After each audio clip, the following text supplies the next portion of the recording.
ของค่ะมาตีกองประชุมใหญ่ครั้งที่7ขององค์คณะพรรคนักข่าวขององค์คณะพรรคเมืองสังทอง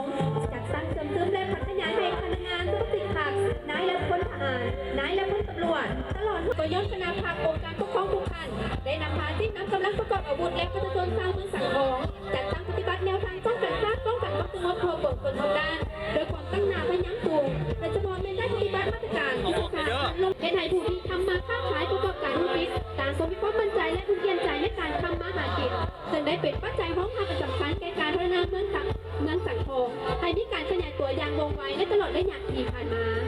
เมืองสังทองเป็นเมืองที่รวมสมบูรณ์ด้วยทรัพย์ในดินสินในน้ำมีป่าไม้ดอกหนาทุกการปลูกฝังเลี้ยงสัตว์และส่งเสริมเศรษฐกิจก็คือผู้ประกอบการในทุกสาขาอาชีพทุกขนาดดำเนินการผลิตธุรกิจและบริการอย่างแข็งแรงด้วยเหตุนั้นจึงทำให้เมืองสังทองมีการเติบโตทางด้านเศรษฐกิจวันเดียวกันนี้พื้นฐานโครงสร้างก็ได้รับการพัฒนาอย่างต่อเนื่องเป็นต้นถนนหนทางไฟฟ้าน้ำประปาคงเทศสังคมวัฒนธรรมด้านการกฎรอดการเรียนต่างด้านการจัดตั้ง4มุกด้านสั่งให้เหตุงานทำดีปัจจุบันเมืองสังทองมีทหารชาวบุกโกเขตหน่วยมีตามลงไปถึงสมุทรสาครและด้วย39 คนไม่ต่อคนดีเป็นในนั้นมีสมาชิกชาวเมืองเป็นคนลาว1,312 ราย388 รายเยาวชนเป็นผู้ที่ข้อภารกิจปฏิบัติลงไปบนพื้นฐานเพื่อผู้คนรอดดอกตัวเองจะมีความทุกข์มันขนาดเพียงต่อการสร้างเพียงที่สบายกิจงานบริการดีหากประเทศชาติทางการผู้นำทางการทำเพียงทางต้องสามัคคีสามสร้างความแข็งแกร่งความเปิดเผยทางประตูของชาติตามดีที่ผู้ตามดีทำเพียงดีสามัคคีดีอนามัยดีดีผู้มีความเป็นดีเขาเก่งสืบทอดต่อเนื่องกันมาแสดงออกให้เห็นทางด้านการปรับและเล่าการดูถือแสดงออกทางด้านจิตใจและความอยากที่เป็นเอกลักษณ์ของแต่ละเผ่ามรดกพ่อแม่ประเทศคนทัพบางคนที่นำมาแสดงในงานสำคัญให้แขกที่มาร่วมงานมีความประกอบสื่อเด็กนักศิลปะประดิษฐ์ก็เป็นมรดกทางวัฒนธรรมอันล้ำค่าของชาติที่ได้การปกปักรักษาส่งเสริมรูปแบบของบ้านโรงเรียนในสังคม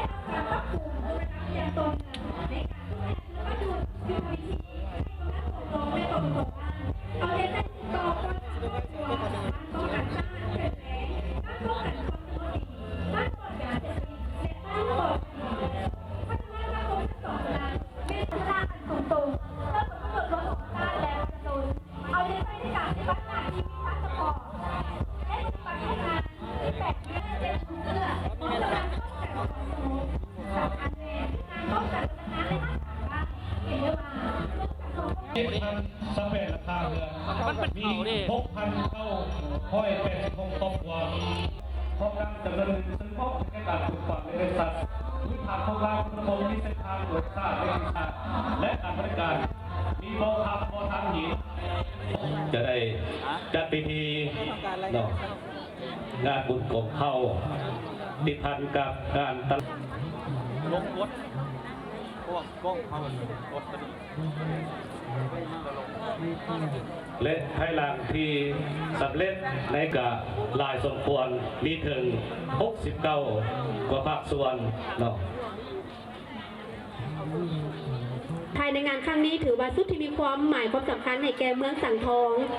ในพิธีที่มีความสำคัญนี้พวกเขาได้หับเกียรติอย่างสูงโดยการเข้าร่วมของท่านข้าราชการอ้อมข้างองค์การเที่ยวเท่านครหลวงคณะนำขันเมืองขันบ้านประดับรายงานและกล่าวเปิดขอเย็นเสด็จนครหลวงเนียนจันทร์เรียนฐานวิรศักดิ์นามนตรีคณะประจำพรรคประธานปวดกลางแสดงและขายก็มีความภาคภูมิใจและเป็นเกียรติอย่างยิ่งที่ได้ต้อนรับคณะนำของเมืองสังคม บุญของเขาหอมสังทอง และงานตลาดชีวิตตัวจริง และกลายเป็นหูประถมเถื่อละเก้าที่มีความฟดฟืดและมวลสื่นต่างหน้าให้องค์คณะภาคองค์การปกครองเมืองสังทองเมืองบิลซนเป็นพื้นฐานการปฏิวัติตั้งอยู่ซานเมืองห่างจากนครหลวงเวียงจันทร์ทิศตะวันออกติดกับภูพนัง เมืองนาสายทอง เมืองพลโฮงมีพลเมือง 33,000 กว่าคน มีหญิง 16,000 กว่าคนมนาคมมีเส้นทางหลวงแห่งชาติ51เชื่อมต่อเมืองกับบรรดาบ่อหินและทรายที่เป็นท่าแห่งพื้นฐานให้แก่การพัฒนาเอาสีทิศทาง12คาดหมาย8นาทีจุดสูงและ3ศูนย์รวมอุตสาหกรรมกันอุตสาหกรรมไม้และหัวคิดประดิษฐ์สร้างของป่าสนบรรดาเผาในระยะยายันตุเทวาสารธารวิสเมยาคาคันปนาคาสิทธันตาอาสกาเลนะตังพุทธังอภิปุตยามาพุทธังภะคะวันตังอภิวาทิตุภะคะวะตาธัมโมธัมมังนัมสสามิพุสังฆังนะมะ กัสสามิธัมมังสรณังกัสสามิพุทธัสสะพุทธังอายุวัฒนังเตสิวิตังยาวนิพพานังสรังยาวนิ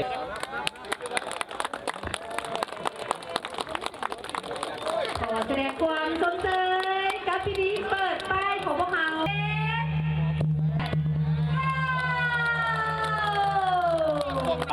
โอกาสเทียบเท่าแล้วพวกเราจะได้มาล้อเที่ยวชมการรำแสดงและถ่ายซีน ก็ของการนำการศึกษาท่องเที่ยวให้หลายคนมาเที่ยวด้วยกันโพสต์รูปทางเฟซบุ๊กหรือว่าช่องทางอื่นๆ ในทุกปีคุณเพื่อรวมคุณเลิศเอาข้อมูลให้ประธานแขกที่มีเกียรติทุกภาคส่วนได้รับชมอย่างอิ่มตาอิ่มใจ แล้วที่ทางการของเราก็ได้สำเร็จแล้วของการมอบเวทีรายการทางคณะนักแสดงต่อไปซึ่งว่าประกาศไหนก็ต้องขอความเบื่อหรือคือแล้วก็ขอให้อาหารสุขภาพแข็งแรงแล้วก็ตกตัวเองในขณะที่เป็นการประกาศขอบคุณใจเราเป็นชาวนาผู้ปลูกข้าวฉะนั้นในที่นี้เราได้มาชมการแสดงคุณแก้ข้าวแก้ข้าวนาได้ปลูกข้าว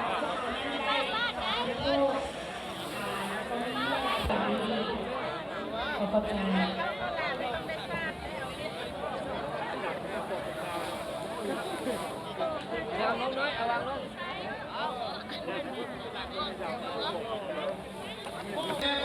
ตบมือเป๊ะที่3แล้วเป็นเป๊ะจับมือจับหนักอยู่ไหนแม่ยิงกับสายตอนนั้นหักทรงได้เลยเนาะ